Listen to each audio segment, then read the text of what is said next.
for clicking on this Rank the Movies video. If you notice, the format's gone back to normal, because, like I said, that was an experiment week.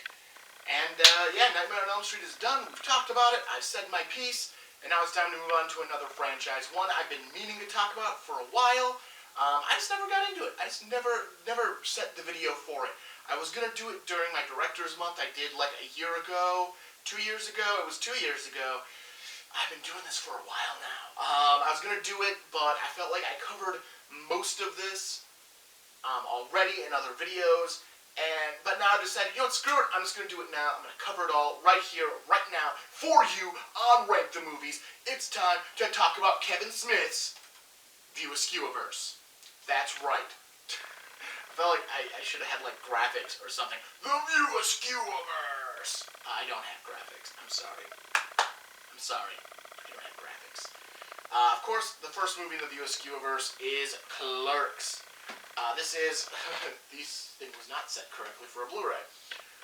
Clerks is one of my top 100 favorite movies, as are a couple of the Kevin Smith View Askewniverse films. 3 of them, in fact, are part of my top 100.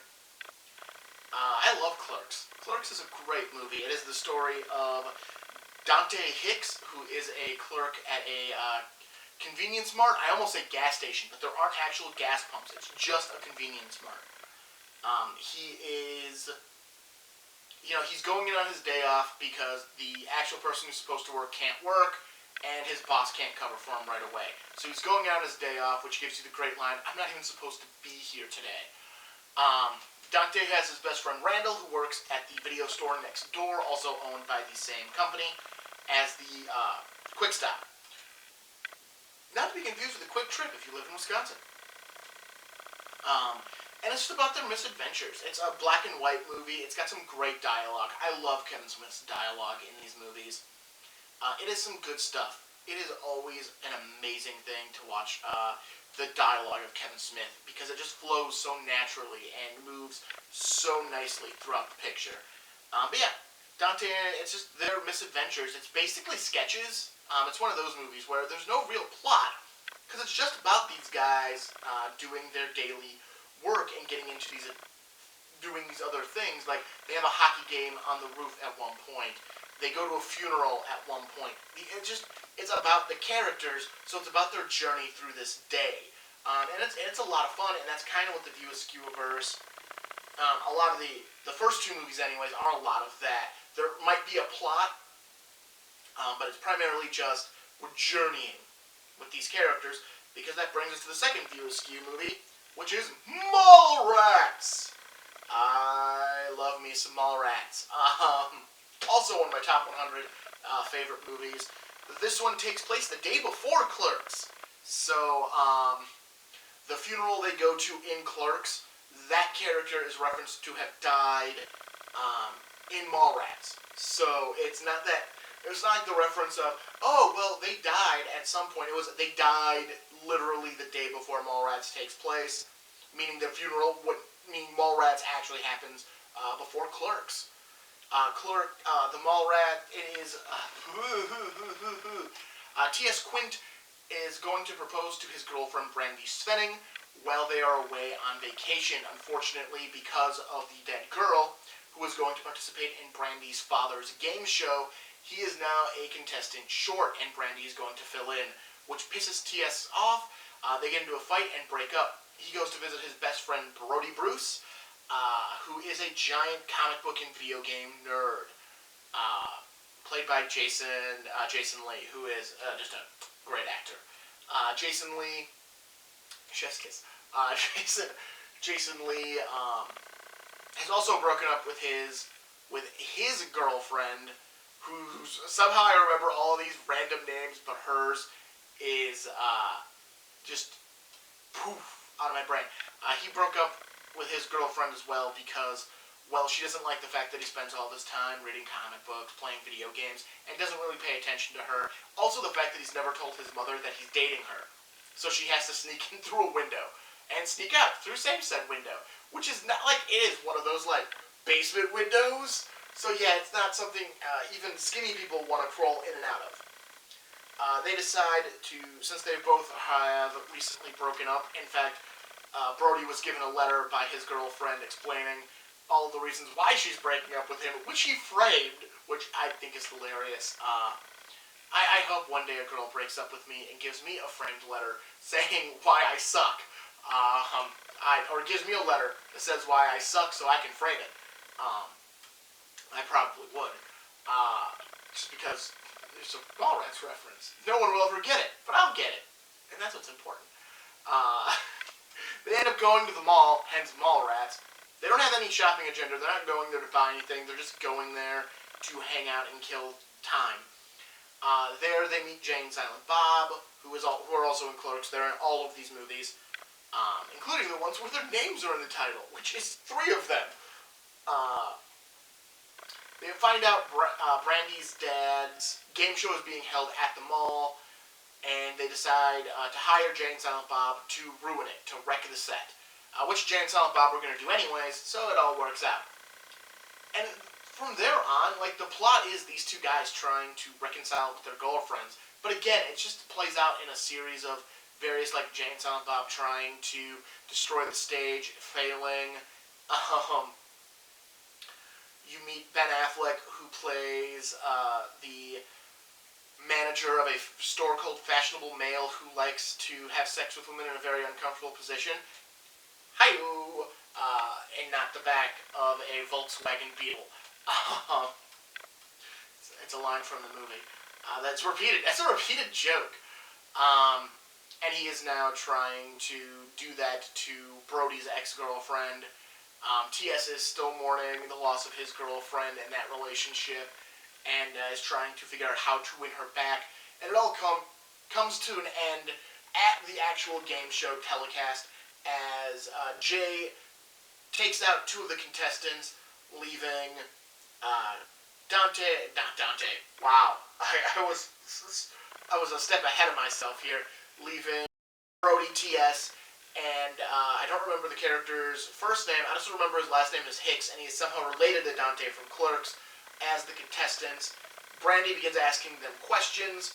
T.S., of course, uses this as a platform to try to win her back and get her to see things his way, as Brody is just answering in hilarious ways. Svenning is eventually, his show is not picked up because it's basically the dating game, only shittier. But they like Brody, so they give Brody a show. T.S. and Brandy end up reconciling, going on their vacation, and getting engaged when Jaws pops out of the water at Universal Studios. Jay and Silent Bob walk off with a monkey to be talked about later. And that's Mallrats. I love Mallrats. It's a great movie. Mallrats was, of course, followed by Chasing Amy. Chasing Amy, listen, I haven't gotten to ranking these, and I'm not sure I'm going to, because I love these movies oh so much, but I can tell you, Chasing Amy is going to be one of my lower films. I keep hoping it'll grow on me as I give it some rewatch time every couple of years, and it does a little, it incrementally grows on me. But Chasing Amy is the story of 2 comic book artists played by Ben Affleck and Jason Lee, who are working on a Bluntman and Chronic comic book. Bluntman and Chronic are the superhero alter egos of Jay and Silent Bob. And Jay and Silent Bob only have one scene in this movie where Kevin Smith as Silent Bob gives a great speech. It is the highlight of this movie, is Kevin Smith's speech as Silent Bob, talking about chasing Amy. And how he lost Amy and how he got pissed off. Because through this, Ben Affleck's character has fallen in love with another comic book artist who is played by Jory Lauren Adams, who's also a lesbian, but she eventually also falls for Ben Affleck, and they begin to have a relationship. But it's a weird relationship because of the fact that she has done things that Ben Affleck's character hasn't, and there's a feeling of that you just can't meet her at the level she is used to, even though what she's looking for is what Ben Affleck is offering at that moment. Like, that's what she wants, but he can't get over his own insecurities to give her what she wants. They end up, it covers a lot of ground. By the end, Ben Affleck's character offers to fix this weird friend friendship love triangle between him, Jory Lauren Adams, and Jason Lee by having a threesome, which will take care of his inadequacies about her having a threesome and the sexual act she has done, take care of Jason Lee's inadequacies because he might be secretly in love with Ben Affleck, and yeah, it's supposed to fix everything, which of course ends everything. Ben Affleck ends up selling his half of Blunt Man and Chronic to Jason Lee, which comes back. It does come back in the movie. And he actually writes Chasing Amy. He writes a story as Chasing Amy as a comic book. It's not a bad movie. It's definitely Kevin Smith trying to do something different, and I think he does it well. But because, you're holding it up to what is Clerks and Mallrats, it has the same bones, but because it was something different, it's hard to look at it in the same light. It is a perfectly decent movie. It's one that can be watched. Like I said, I don't hate it so much, I don't own it, and I don't occasionally watch it. I think it's just the weakest of the movies based on the fact that it wants to be a drama, but it wants to be a Kevin Smith comedy at the same time. I think if he just leaned and just made it straight drama, I think it would have been a lot better, because you can get a lot of good, that same kind of snappy, pithy dialogue in a drama without having to lean on the comedic elements that are in Clerks and Mallrats. But I think because he wanted to do both, that's what brings it down. Otherwise, I think it's a fine movie. It is a fun movie, but yeah, it is what it is. Next up on the View Askewniverse is the other movie that's in my top 100, and that is Dogma. Dogma is the tale of two angels played, Bartleby and Loki, played by Ben Affleck and Matt Damon, because he loves recasting the same people to play multiple roles as they appear in a lot of actors appear in everything. But Ben Affleck and Matt Damon are two angels who were sent to Earth, to Wisconsin, actually, to serve out eternity for pissing off God, basically. They are given a mysterious letter that tells them that a church in New Jersey is celebrating its 100th anniversary, and therefore it's having a special ceremony where the archway of the church will actually forgive all sins. Passing through the archway will forgive all the sins of that person. It is Catholic dogma, hence the title, and they say that whatever the church holds on earth to be true, God will honor in heaven, which I don't think is actually accurate, but moving on, plot convenience.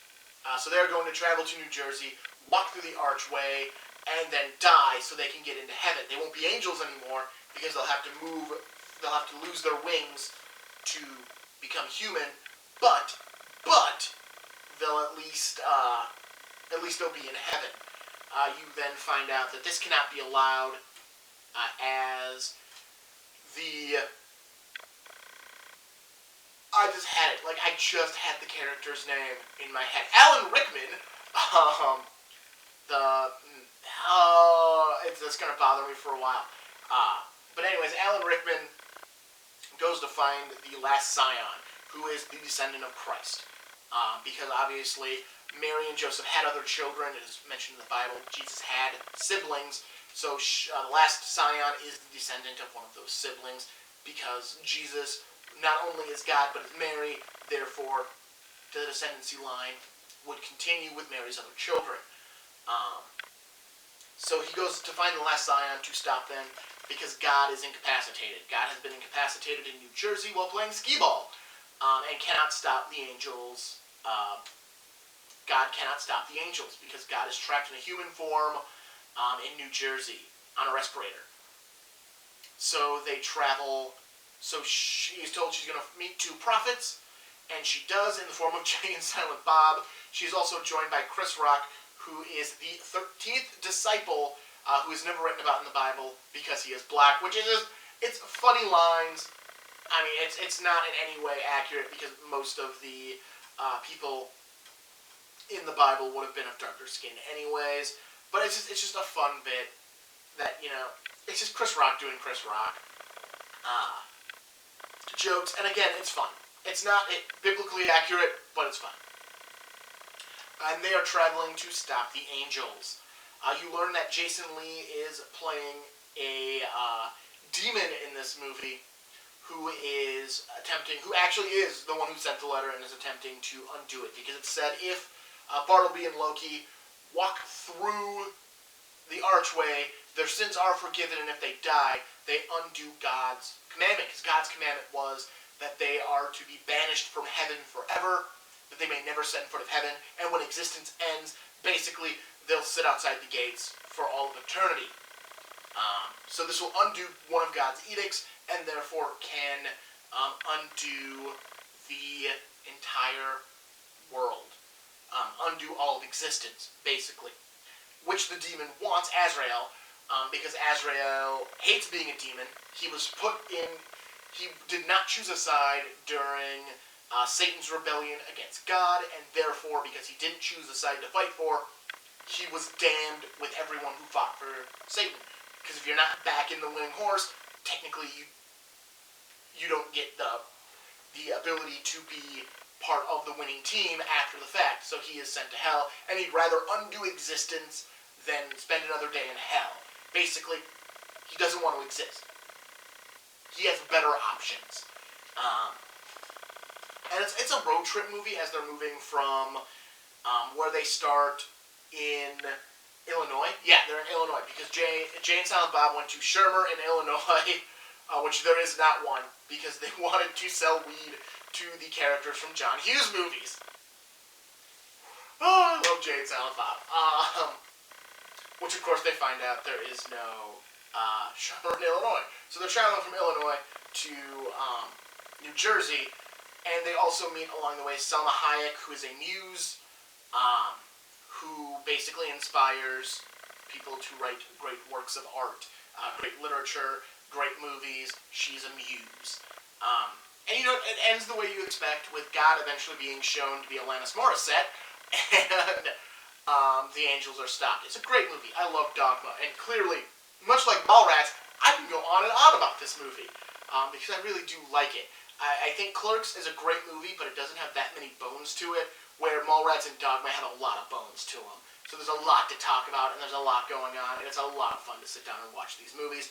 But because I still have 4 other Kevin Smith View Askew films to talk about, let's move on to Jay and Silent Bob Strike Back. This was supposed to be the final View Askew movie, but of course Kevin Smith has gone back to this a couple of times since this movie was made.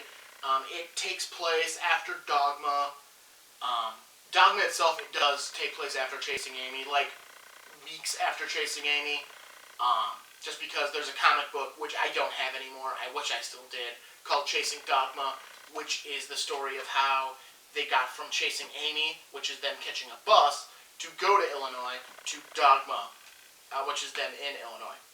Anyways, Jay and Silent Bob Strikes Back is Jay and Silent Bob are not allowed to stand in front of the Quick Trip anymore because Randall takes out a restraining order against them. They go to console themselves at the mall. Well, Brody has his own store. Now because he is famous, and he tells them, hey, why don't you just, use the money from Blunt Man and Chronic, from Chasing Amy. So this one it uses these 3 movies for its plot. It really doesn't touch on Dogma, which is sad, but it doesn't bring back any of those characters. But it does bring back characters from the first 3 movies. Why don't you use the money, the fat money you have from Blunt Man and Chronic? And look, we're not getting paid for Blunt Man and Chronic anymore. But Blunt Man and Chronic is now being turned into a movie, and they haven't gotten a residual from Jason Lee's character and Chasing Amy. And yes, if you've been following along with me saying actors and the characters they played, Jason Lee as Brody is telling them to go talk to Jason Lee as his character from Chasing Amy to get the money, because actors play a lot of the actors have to play multiple roles as they're grabbing their characters from the entire View Askewniverse. They agree and they travel to, and they decide they're going to go to Los Angeles and actually stop the movie. They don't want the money, they just want to stop the movie because they read online, because they go see Ben Affleck from Chasing Amy, his character from Chasing Amy. Not the dead angel or the dude who ends up in jail at the end of Mallrats. Ben Affleck from Chasing Amy, who, he says that he sold his half the rights of Blunt Man and Chronic, shows them the internet, which is something they've never heard of before, and people are trashing the Blunt Man and Chronic movie and Jay and Silent Bob, not knowing that there are actually two people named Jay and Silent Bob out there who the characters are based on. They decide to go to Hollywood to stop the movie. Along the way, they run into a group of female thieves, played by Elijah Dushka, Shannon Doherty. Nope, Shannon Doherty's in Mallrats. Shannon Elizabeth, Allie Lartner, and Kevin Smith's wife, whose name I can't remember, but it's Kevin Smith's wife is the fourth one, who are going to rob a jewelry store and cover it by breaking into an animal research center next door. Sean William Scott makes a cameo in this movie as the dude who is going to do the break-in at the animal research, and Jay and Silent Bob huck him out of a van because they say he wants to have sex with the sheep. So the robbers get Jay and Silent Bob to do the animal robbery, where they meet the monkey, who is told that will come back at the end of Mallrats. So things come full circle. They say, oh, they have this monkey at the end of Mallrats, but that's a story for a different day. Well, now we've got that story. They end up getting chased by Will Ferrell as a state trooper, and this is my favorite Will Ferrell movie that he plays a major role in. There are some other movies he is in that I also really like, but he's not a major role. But this is my favorite major Will Ferrell role, just slightly above Stranger Than Fiction. Stranger Than Fiction is my favorite Will Ferrell starring role. But this is my favorite, just Will Ferrell's in it movie, where he has a substantial part. Will Ferrell is tracking them because he wants to get the monkey back. And it's just, again, it's a bunch of random things. Silent Bob says only a couple of lines. They get to New York, and it's found out that, hey, they were never paid for any of this other Blunt Man and Chronic stuff, and therefore, Jason Lee's character from Chasing Amy owes them a shitload of money if they want to do this movie. They also accost Jason Biggs and James Vanderbeek, who are playing Blunt Man and Chronic. They accost them and get them arrested because everyone thinks they're Jay and Silent Bob. Overall, it's a fun movie. I like Jay and Silent Bob Strikes Back. It was a good way to end this initial run of View Askew. But let me tell you, they didn't end it because they did come back for more. Kevin Smith made a promise to his friend Jason Mewes, who plays Jay, that if he cleaned up his act from drugs and alcohol, that he would allow him to play Jay in a movie again. And to hold up to that promise, he made Clerks 2.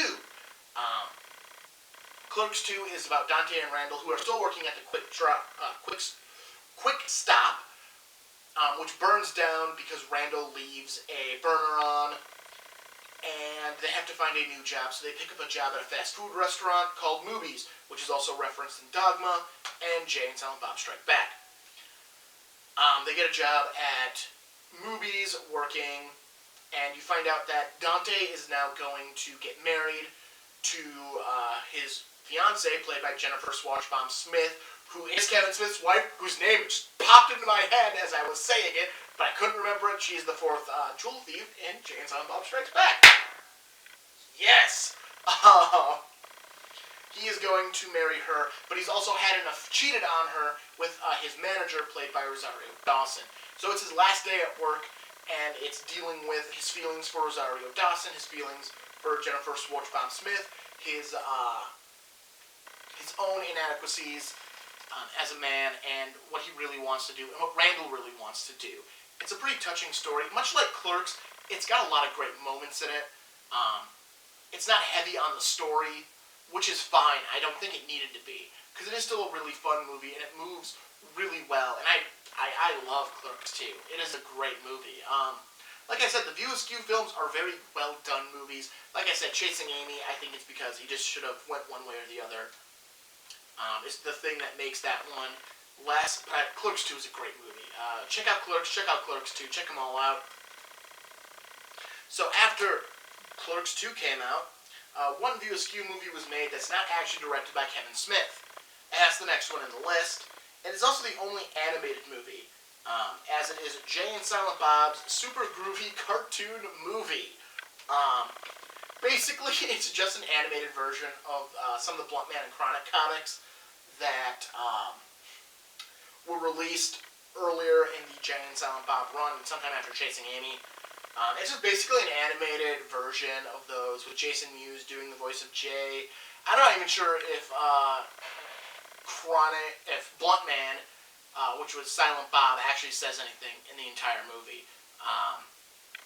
I think he does. No, I think he does. I think he does at the very end. He has one line at the very end. But yeah, it's just their origin story from the from the comics. It's fun. It's a fun animated film. There's not much to say to it. Yeah, it's an enjoyable film. It's worth checking out. The last movie in the View Askewniverse is one that was released just a few years ago. It's actually made my top 10 for 2019. And that is Jay and Silent Bob Reboot. I actually got to see this one in a double feature. We went and saw Jay and Silent Bob Strikes Back, and then Reboot played immediately after. So we bought for the double feature to see both movies. I went with a couple of friends. It was a lot of fun. I think we also there's two ways to watch it. One in the double feature and one in the double feature, or a single feature with a documentary. And I'm pretty sure we got a double feature and the documentary. So it was a good night. This one's a lot like Jay and Silent Bob Strikes Back because it's a reboot. Jay and Silent Bob are going to Hollywood to stop a rebooted Blunt Man and Chronic movie where they kind of change. Like, Chronic becomes female, Blunt Man becomes this big, brooding Val Kilmer. You also find out Jay has a daughter with Shannon Elizabeth's character from Jay and Silent Bob Strikes Back. Smith's daughter. And that fell again. Well, that happened. Things happen.